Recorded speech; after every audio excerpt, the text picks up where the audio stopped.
Good morning વિદ્યાર્થી મિત્રો, નમસ્કાર. કેમ છો બધા? આનંદ મજામાં? હવે આપણે પહેલા લેક્ચરની અંદર ભાગ 1માં જોઈ ગયા હતા. અહીંયા સુધી શિક્ષણ અને સાહિત્ય ભણી લીધું હતું. તો હવે એનાથી આગળનો મુદ્દો જાશું આપણે. તો આપણને વિચાર કરવાનું કીધું છે, અંગ્રેજી કેળવણીથી લાભ થયો કે ગેરલાભ? જો તમને એક પ્રશ્ન અહીંયા આપ્યો છે કે અંગ્રેજી કેળવણીથી આપણને લાભ થયો કે ગેરલાભ, બરાબર? તો એક રીતે શું થયો કહેવાય આપણને? લાભ. કારણ કે લાભ એટલા માટે કે જો આપણને અંગ્રેજી આવડે છે તો આપણે અમેરિકા, પછી ફ્રાન્સ, ફ્રાન્સ, આ બધા દેશો સાથે આપણે સંબંધો રાખી શકીએ જો એની ભાષા આવડતી હોય તો. એ લોકોની ભાષા કઈ છે? અંગ્રેજી, બરાબર? ખાસ આ એનો પહેલો લાભ છે. તો આવા ઘણા લાભો છે જે આપણને જોવા મળે છે ભાઈ, બરાબર છે? તો ગેરલાભ જો કે છે નહીં કોઈ, બરાબર? કોઈને ન આવડતું એ કે ભાઈ મારે ગેરલાભ થાય છે એવું, બરાબર? પરંતુ આપણને અંગ્રેજી કેળવણી ખૂબ જ અત્યારે ઉપયોગી થાય છે એટલે આપણને લાભ થયો કહેવાય, બરાબર? ચાલો, હવે આપણો મેઇન ટોપિક છે વર્તમાન પત્રો, જે આપણો 5મો મુદ્દો. પહેલો જોયો રાજકીય, આર્થિક, વાહન વ્યવહાર, શિક્ષણ અને સાહિત્ય. હવે 5મો મુદ્દો શું છે? વર્તમાન પત્રો એટલે કે અખબાર. શું? અખબાર, બરાબર? જેને તમે કહેતા હો છો છાપો, બરાબર? તો રાષ્ટ્રીય ચેતના ફેલાવવા વર્તમાનપત્રોએ નોંધપાત્ર હિસ્સો ભજવે છે. જોજો ખાસ, રાષ્ટ્રીય ચેતના, આખો પેરેગ્રાફ ખૂબ મહત્વનો છે, બરાબર છે? તમને આમાંથી 1 માર્કનો MCQ પૂછાવાની સંભાવના રહે, બરાબર? એટલે ખાસ જોજો કે રાષ્ટ્રીય ચેતનાના ફેલાવામાં વર્તમાનપત્રોએ નોંધપાત્ર હિસ્સો આપ્યો છે. હવે રાષ્ટ્રીય ચેતના એટલે શું? કે રાષ્ટ્રમાં બનતી દરેક ઘટના તમારા સુધી પહોંચાડવાનું કામ કોણ કરે છે? વર્તમાનપત્રો, બરાબર? એટલે એ નોંધપાત્ર હિસ્સો ધરાવે છે આપણા દેશમાં. સમજાય? બરાબર? તો બંગાળા, બરાબર છે? બંગાળા, મુંબઈ, મદ્રાસ તથા બીજા પ્રાંતો એટલે શું? પ્રદેશ અથવા રાજ્ય, પ્રસિદ્ધ થતા અખબારો એટલે આપણે આગળ જોઈ લીધું કે છાપું, વર્તમાનપત્ર અને અખબાર બે સમાનાર્થી શબ્દો છે. સરકારની નીતિઓની ટીકા કરી લોકોમાં રાષ્ટ્રીય ભાવના જાગૃત કરે. સરકારની શું કરે? ટીકા, એટલે એની ખરાબ વાતો. ટીકા કરવી એટલે શું? ખરાબ વાત, બરાબર? ટીકા ન કરે તો કેવી? સારી વાત, બરાબર? તો ભારતના જન સુધી સાચી વાત પહોંચાડવાનું કાર્ય કરે કોણ? વર્તમાનપત્ર, અખબાર, બરાબર? અને રાષ્ટ્રીય ભાવનાને શું કરે છે? એ જાગૃત કરે છે. ચાલો, એના પછી વર્તમાનપત્રે રાષ્ટ્રીય ભાવના કઈ રીતે જાગૃત કરી?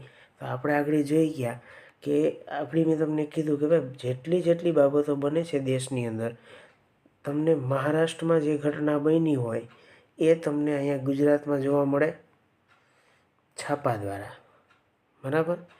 એવી જ રીતના તમે અમેરિકાની વાત કરો, બરાબર? અમેરિકાની વાત, તો એ આપણે ભારતમાં જાણી શકીએ? તો કે હા. તો આ એક મોટો એનો જાગૃતિ માટેનો મોટો ફાળો કોણ ધરાવે છે? કે અખબાર, બરાબર છે? વર્તમાનપત્રો. ચાલો, તેના પછી હવે એવો 6થો મુદ્દો, ભારતનો ભવ્ય વારસો. આ ખૂબ જ મહત્વનો ટોપિક છે. તમારે આગળના ધોરણોમાં એટલે કે 9મું ધોરણ, 10મા ધોરણમાં અને આગળ આર્ટ્સની અંદર પણ ખૂબ મહત્વનો છે ભારતનો ભવ્ય વારસો. એટલે ખાસ નિરાતે જોજો. આપણે તો થોડુંક જ છે એટલે બહુ તકલીફ નથી, બરાબર. આગળના ધોરણમાં વધારે આવશે એટલે અત્યારે શીખજો. ચાલો, આપણને કીધું છે કે પાશ્ચાત. પાશ્ચાત એટલે થાય છે પશ્ચિમ. શું થાય? પશ્ચિમ, બરાબર.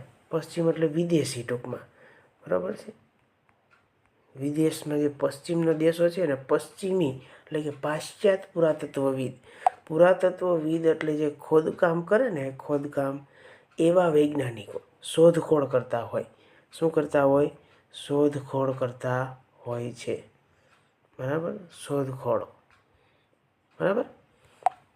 ચાલો, તો પાશ્ચાત પુરાતત્વવિદ એલેક્ઝાન્ડર કનિંગહામ, જો આ ખાસ શબ્દ ઉપર ભાર દઉં છું, કનિંગહામ, જો કનિંગહામ,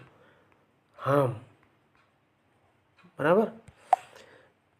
કનિંગહામ એલેક્ઝાન્ડર કોણ હતા? પાશ્ચાત પુરાતત્વવિદ. તથા તેના મદદનીશો એટલે ઘણા બીજા પણ એના મિત્રો હતા જે મદદ કરતા હતા. ભારતના અનેક પ્રાચીન એટલે જૂના સ્થળોએ શું કર્યું? ખોદકામ કર્યા. અનેક જૂના સ્થળો એટલે કે પ્રાચીન સ્થળોએ શું કર્યું? ખોદકામ કર્યા. ભારતીય સંસ્કૃતિને ગૌરવ ગાથાના અનેક અવશેષો શોધી કાઢ્યા. જે જૂના અવશેષો હતા, દાખલા તરીકે રાણીની વાવ ક્યાં છે? પાટણ. ધોરણ 7માં તમે ભણી ગયા છો આ, બરાબર. ભગવાનલાલ ઇન્દ્રજી, કોણ? ભગવાનલાલ ઇન્દ્રજી, જે ભારતના હતા. જેવા ભારતીય, જો આવ્યો ભારતીય પુરાતત્વવિદ, પણ અનેક પુરાણા એટલે જૂના, પ્રાચીન એટલે જૂના. તો આ બે કેવા થયા? સમાન શબ્દ, બરાબર. ક્યાં ક્યાં બે શબ્દ? તો કે પહેલો પ્રાચીન અને બીજો પુરાણા. એ બે થાય શું? એટલે જૂના, બરાબર. પુરાણા અવશેષો શોધી ભારતીયોને દેશની સંસ્કૃતિની ભવ્યતાનો ખ્યાલ આપ્યો કે આપણી સંસ્કૃતિ છે એ આટલી વિશાળ અને ભવ્ય છે, એનો ખ્યાલ આપ્યો. કોણે? તો ભગવાનલાલ ઇન્દ્રજી પુરાતત્વવિદ હતા. ક્યાંના? તો કે ભારતના, બરાબર. સંસ્કૃતિનો વારસો. હાલો, પશ્ચિમના વિદ્વાનો એટલે કોણ? તો કે એમાં જોઈ ગયા આપણે એલેક્ઝાન્ડર કનિંગહામ, બરાબર. પશ્ચિમના વિદ્વાનોએ ભારતીય સાંસ્કૃતિક વારસાને લગતી શોધખોળ કરી. તે લોકોએ પણ શું કર્યું? ભારતીય સંસ્કૃતિને લગતી શું કરી? શોધખોળ, બરાબર. ખોદકામો કર્યા, ઘણી એવી નવી શોધ કરી, બરાબર. અને ભારતના વિદ્વાનો પણ તેમાં જોડાયા. એટલે કોણ? તો કે આપણને એક નામ આપ્યું છે, ભગવાનલાલ ઇન્દ્રજી. જી તો નથી હો, ઇન્દ્રજી છે. ઓકે, ચાલો. ત્યારબાદ પુસ્તકો પણ લખ્યા. શું લખ્યું? પુસ્તકો પણ લખ્યા. ગૌરવપૂર્ણ સાહિત્ય અને સંશોધનથી દેશવાસીઓને રાષ્ટ્રીય અસ્મિતાની શું કરી? જાગૃતિ તરફ દોરી ગયા, બરાબર. ચાલો, આટલું જાણો કરીને આપ્યું છે. શું આપ્યું છે? આટલું જાણો. તો આપણે જોશું પાશ્ચાત વિદ્વાનો. કોણ? પાશ્ચાત વિદ્વાનો. Max Muller. કોણ? મેક્સ મુલર એક નામ છે. Max Muller, Wilson, Fergusson, Buhler, Fleet તથા ભારતીય વિદ્વાનો. જો આ બધા જે વૈજ્ઞાનિકો હતા, ખાસ જો નામ યાદ રાખજો. Max Muller, Wilson, Fergusson, Buhler, Fleet તથા ભારતીય વિદ્વાનો કોણ હતા? રાજેન્દ્રલાલ મિત્ર. મિત્ર એટલે તમારા દોસ્તાર એમ નહીં, મિત્ર એની અટક છે, બરાબર. રાજેન્દ્રલાલ મિત્ર. પછી રામકૃષ્ણ ગો એટલે કે ગોસ્વામી, બરાબર છે. ખાલી આપણે ગો એવું યાદ રાખશું, બરાબર. ગો ભાંડારકર, હરિપ્રસાદ શાસ્ત્રીજી વગેરેના લખાણો ભારતના વેદો, ઉપનિષદ, બરાબર, પછી મહાભારત અને રામાયણ, ગીતા, સ્મૃતિ પુરાણો વગેરેનું મહત્ત્વ લોકોને સમજાવ્યું. આ બધાય વૈજ્ઞાનિકોએ શું કર્યું? ભેગા થઈને શું કર્યું ભાઈ? કે લોકો સુધી મહત્ત્વ જણાવ્યું કે ભાઈ આનું આ મહત્ત્વ છે, તમે વાંચો. આપણા દેશની અંદર આટલી સાંસ્કૃતિક વાતો પડી છે જે બીજા દેશમાં નથી, બરાબર. ચાલો એના પછી હવે જે મહાન મુદ્દો જેને કહી શકીએ પાઠનો, એ મુદ્દો શરૂ થાય છે હિન્દી રાષ્ટ્રીય મહાસભા, બરાબર, જેને કહેવાય છે ઇન્ડિયન નેશનલ કોંગ્રેસની સ્થાપના, બરાબર. આ મુદ્દો તમારે ખાસ પાકો કરવાનો રહેશે, બરાબર. ચાલો તો આપણે જોશું હિન્દી રાષ્ટ્રીય મહાસભાની સ્થાપનામાં ઉપરના પરિબળો તથા કેટલીક પ્રાદેશિક એટલે કાલ આપણે શીખી ગયા હતા કે તમે સરગવાળામાં રહો છો, ક્યાં? સરગવાળા, બરાબર. તો એ તમારો શું થયો? પ્રદેશ, બરાબર. આખી જગ્યા થઈ ગઈ શું?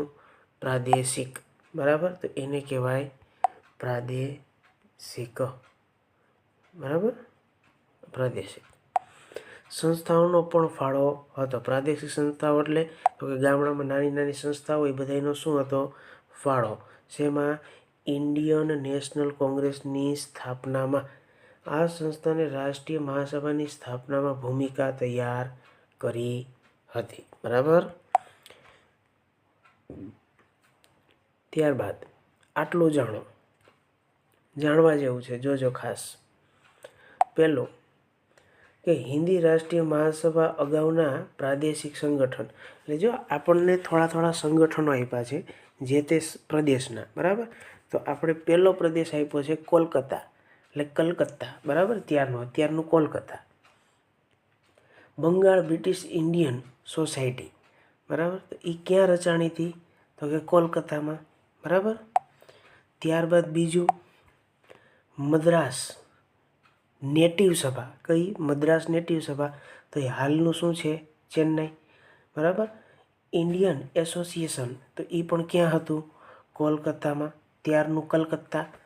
બોમ્બે એસોસિએશન, બરાબર. તો એ ક્યાં? મુંબઈ, બરાબર. સાર્વજનિક શું આપ્યું છે? સાર્વજનિક સભા, તો એ ક્યાં હતી? પુણે, બરાબર છે. આટલું જાણવામાં છે.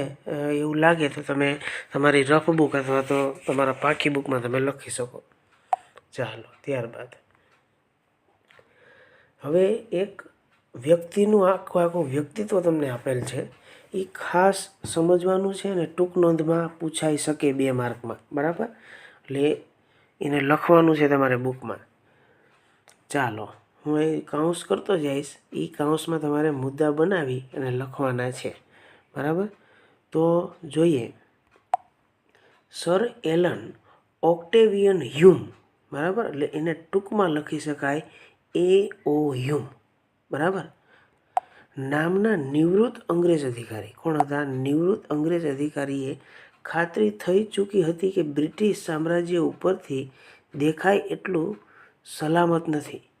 એને ઉપરથી દેખાઈ ગયું એટલે લાગી ગયું હતું એવું, બરાબર. આપણે નથી ઘણી વખત રસ્તા ઉપર ઊભા હોય ને એવું લાગે કે આ ગાડી બહુ ફાસ્ટ જાય છે તો હમણાં લાગશે કે એક્સિડન્ટ થઈ જાય, તો એવું આને લાગ્યું કે બ્રિટિશ સામ્રાજ્ય ઉપરથી દેખાય એટલું સલામત નથી. સલામત નથી એટલે કેવું છે? જોખમમાં છે, બરાબર. એટલે સલામતી છે નહીં. એવું કોને લાગ્યું? AO હ્યુમને લાગ્યું ભાઈ, બરાબર. તો તેઓ એટલે કોણ? AO હ્યુમ માનતા કે જનતામાં ફેલાયેલ અસંતોષને ઘટાડવામાં નહીં આવે તો 1857ના સ્વાતંત્ર્ય સંગ્રામ જેવી ઘટના ફરીથી પણ બને, બરાબર. એવીને બીક લાગી. કોને? AO હ્યુમને, બરાબર. તો તેમણે શું કર્યું? આ જન આક્રોશ એટલે ઉપર ઉતરી જાય માણસો, બરાબર. એને જન આક્રોશ કહેવાય, બરાબર. રોકવા તેમણે બંધારણીય સંસ્થા સ્થાપવાનું શું કર્યું? વિચાર્યું. તત્કાલીન એટલે તરત, બરાબર. તરત વાઇસરોય ડફરીનને સમજાવ્યા. કોને? વાઇસરોય ડફરીન છે એ આપણા ભારતમાં વાઇસરોય તરીકે ફરજ બજાવતા હતા, બરાબર છે. નિવૃત્ત અધિકારીના વિચારને વાઇસરોયનો પણ ટેકો મળ્યો. આ જે નિવૃત્ત અધિકારી હતા AO હ્યુમ, એમણે ટેકો કોણે આપ્યો હતો? વાઇસરોય ડફરીને, બરાબર. આ 1 માર્કમાં MCQ પૂછી શકાય, બરાબર. ચાલો આગળ.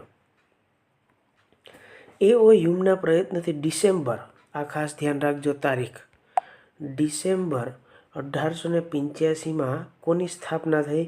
હિન્દ રાષ્ટ્રીય મહાસભાની સ્થાપના કરવામાં આવી, બરાબર. અને શું થયું ત્યારબાદ મુંબઈની ગોકુળદાસ તેજપાલ સંસ્કૃતિ પાઠશાળામાં 28મી ડિસેમ્બર 1885ના રોજ વ્યોમેશચંદ્ર બેનર્જીના પ્રમુખપદે તેનું પ્રથમ અધિવેશન મળ્યું હતું. ક્યારે? તો કે 1885 ગોકુળદાસ તેજપાલ સંસ્કૃતિ પાઠશાળામાં 28મી ડિસેમ્બર હતી 1885, બરાબર. અને ત્યાંના પ્રમુખ પદે કોણ હતું? વ્યોમેશચંદ્ર બેનર્જી હતા. ત્યાં પ્રથમ અધિવેશન મળ્યું હતું, બરાબર. ત્યારબાદ ચાલો આગળ જોઈએ. તેમાં ભારતના જુદા જુદા પ્રદેશોના 72 પ્રતિનિધિ આવ્યા હતા. કોણ આવ્યા હતા? 72 પ્રતિનિધિત્વ કરનાર વ્યક્તિઓ આવ્યા, બરાબર. અલગ પ્રાંતમાંથી અલગ લોકો આવ્યા, બરાબર. એવા 72 વ્યક્તિઓ આવ્યા હતા. કેટલા? 72 વ્યક્તિઓ, બરાબર. તેમણે શું આપી હતી? હાજરી આપી હતી. તેમાં કોણ હતું આપણા ભારતનું? તો કે પહેલાં હતા દાદાભાઈ નવરોજી, ગોપાલ કૃષ્ણ ગોખલે. જે ગોપાલ કૃષ્ણ ગોખલે છે એ ગાંધીજીના શું હતા? રાજકીય ગુરુ હતા, બરાબર. ગોપાલ કૃષ્ણ ગોખલે. ફિરોજ શાહ મહેતા, બદરુદ્દીન તૈયબજી, કેટી તેલંગ, પછી દિનશા વાછા વગેરે મુખ્ય આગેવાનો હતા, બરાબર. 72માંથી આ બધા કોણ હતા? મુખ્ય આગેવાનો હતા. દેશની અનેક સમસ્યાઓ પણ ચર્ચા વિચારણા થઈ. દેશની જુદી જુદી સમસ્યાઓમાં શું થયો? વિચારણા થઈ, બરાબર છે. ચાલો આ ફોટો છે હિન્દ રાષ્ટ્રીય મહાસભા કોંગ્રેસનું પ્રથમ અધિવેશન જે ભરાણું હતું 72 જણાનું, એનો જો તમને ફોટો આપેલ છે, બરાબર. તો ચાલો હવે ત્રીજા લેક્ચરમાં મળશું. અસ્તુ. Jai Hind and good bye. Chill than.